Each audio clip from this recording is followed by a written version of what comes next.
काला साया।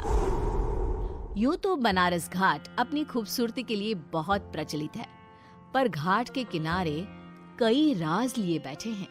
ये कहानी शुरू होती है बनारस के घाट के पास बने ममता निवास से, जहाँ प्रिया लाल जोड़े में ममता के घर उसकी बहू बनकर आती है। आओ आओ बहू, घर को अपने पैरों से पवित्र करो। ममता घर की दहलीज पार कर ही रही होती है कि अचानक एक बहुत गंदी सी बास पूरे घर में फैल जाती है।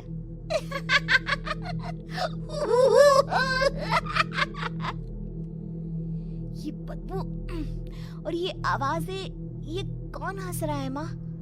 अब ये पड़ोसी ना हमारे थोड़े अलग से है। कहाँ हम शाकाहारी और ये मांस मच्छी खाने वाले। छोड़, तू ध्यान मत दे और गृह प्रवेश कर।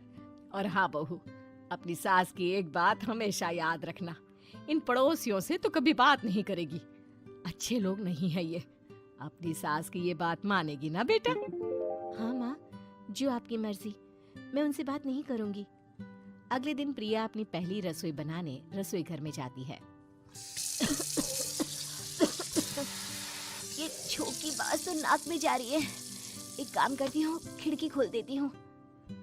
प्रिया खिड़की खोलने जाती है। इतने जाले, लगता है इस खिड़की को कभी खोला ही नहीं गया। पर ऐसा क्यों? ओह, नॉन वेज की स्मेल आती होगी ना। 2 मिनट के लिए खोल लेती हूँ, फिर बंद कर दूंगी। प्रिया खिड़की खोलती है। खिड़की खोलते ही उसकी नजर सामने वाले घर की खिड़की पर पड़ती है, जहाँ एक लड़की खड़ी होती है। हाथों में मेहंदी, लाल रंग की साड़ी, बिल्कुल सजी धजी, मानो प्रिया की तरह ही वो भी नई नवेली बहू हो। वो प्रिया को देखकर मुस्कुराती है। हे भगवान, माँ ने तो इनसे बात करने को मना किया था। प्रिया फौरन ही खिड़की बंद कर देती है और तवे पर चढ़े रोटी की ओर देखने लगती है, पर वहाँ रोटी न होकर मछली पड़ी होती है। ये क्या? पहली ही रसोई में इतनी बड़ी गलती! हे भगवान, अब मैं क्या करूं? प्रिया बहुत डर जाती है और फौरन रसोई की सफाई करने और फिर सभी के लिए खाना बनाने लग जाती है। जब वो सबको खाना परोसती है, सब तो ठीक है, मैं बेकार में चिंता कर रही थी। हे भगवान, ऐसे ही बस अपनी कृपा बनाए रखना। रात के वक्त जब सब सो रहे होते हैं, तब प्रिया को पायल की आवाज सुनाई देती है, जिससे उसकी आंख खुल जाती है। ये पायल की आवाज कहाँ से आ रही है? प्रिया उठकर उस आवाज के पीछे छत की सीढ़ियों तक जाती है। तभी उसे बच्चे के रोने की आवाज आती है। प्रिया छत पर जाती है तो क्या देखती है? वही लाल साड़ी वाली लड़की अपनी गोद में एक नवजात बच्चे को घुमा घुमा कर सुला रही है। तभी प्रिया की नजर उसके पेट पर पड़ती है। ओह गॉड, ये तो प्रेग्नेंट भी है। सुनिए, बच्चा सो नहीं रहा है क्या? मैं कुछ मदद करूं? नहीं नहीं, आपके घर वालों को अच्छा नहीं लगेगा, मैं संभाल लूंगी। स्नेहा की गोद से बच्चा हाथ मारकर प्रिया की गोद में आने को छटपटाने लगता है। दोनों घर अगल बगल में बने होने के कारण प्रिया उस बच्चे को गोद में ले लेती है। प्रिया के पास आते ही वो सो जाता है। बच्चे का वो स्पर्श रात भर प्रिया भूल नहीं पाती और अगली सुबह वो छत पर कपड़े सुखा रही होती है। तभी उसे एक औरत इशारा करके बुलाती है। स्नेहा कह रही थी बाबू तुम्हारी गोद में आते ही सो गया। मैं गौरी, स्नेहा की माँ हूँ। बहू, घर आना, बाबू को खिला भी लेना। शाम को जब घर पर कोई नहीं रहता, बच्चे से मिलने के लिए प्रिया छिपकर अपनी पड़ोसन के घर चली जाती है और कुछ देर बच्चे को खिलाकर वापस लौट आती है। इसके कुछ दिन बाद ही प्रिया को पता चलता है कि वो माँ बनने वाली है। ममता की खुशी का ठिकाना नहीं रहता।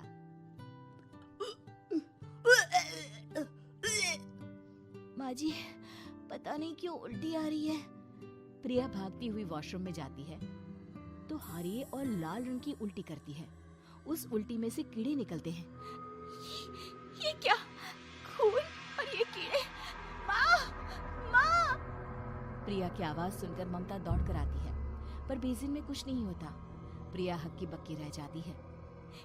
ये सब क्या हो रहा है? प्रिया घबरा जाती है और अपने कमरे में जाकर सो जाती है। डर के कारण वो इतनी थक जाती है कि उसकी आंख लग जाती है। तब उसे ऐसा लगता है उसके पेट पर मानो कोई बैठा हुआ हो। कौन हो? प्रिया के पेट पर एक 5 महीने की बच्ची बैठी हुई थी, जो बुरी तरह जली हुई थी। माँ, तुम ही मुझे लाई ना अपने पेट में। मैं तुम्हारी माँ नहीं हूँ। कौन हो तुम? माँ, देखो मैं जल गई बुरी तरह से। 6 महीने पेट में रहने को भी मुझे नहीं मिला। सहला दो ना माँ। बचाओ, बचाओ, माँ। ममता दौड़कर कमरे में आती है। प्रिया की बातें सुनकर वो सब समझ जाती है। तू कहीं बगल वाले घर में तो नहीं जाकर आई ना बहू? मुझे माफ कर दो, मैं गई थी माँ। उस घर में सब मरे हुए हैं बहू। कई साल पहले स्नेहा उस घर में बहू बनकर आई थी। कुछ ही दिन में वो एक बच्चे को जन्म देने वाली थी। पूरा घर बच्चे के आने की खुशी में खोया था कि एक दिन अचानक उस घर में आग लग गई। सब बुरी तरह जलकर मर गए। गौरी आज भी दादी बनने का इंतजार कर रही है और इसीलिए स्नेहा ने अपना अजन्मा बच्चा तुम्हारी कोख में डाल दिया। ममता ये कह रही होती है कि पीछे से उसके पैरों को एक बच्चा पकड़ लेता है। दादी, दादी। माँ, स्नेहा की गोद में यही बच्चा था। ये बच्चा कौन है फिर? तेरी मौत है। तेरी भी दादी। जिस चीज का ममता को डर था वही हो गया।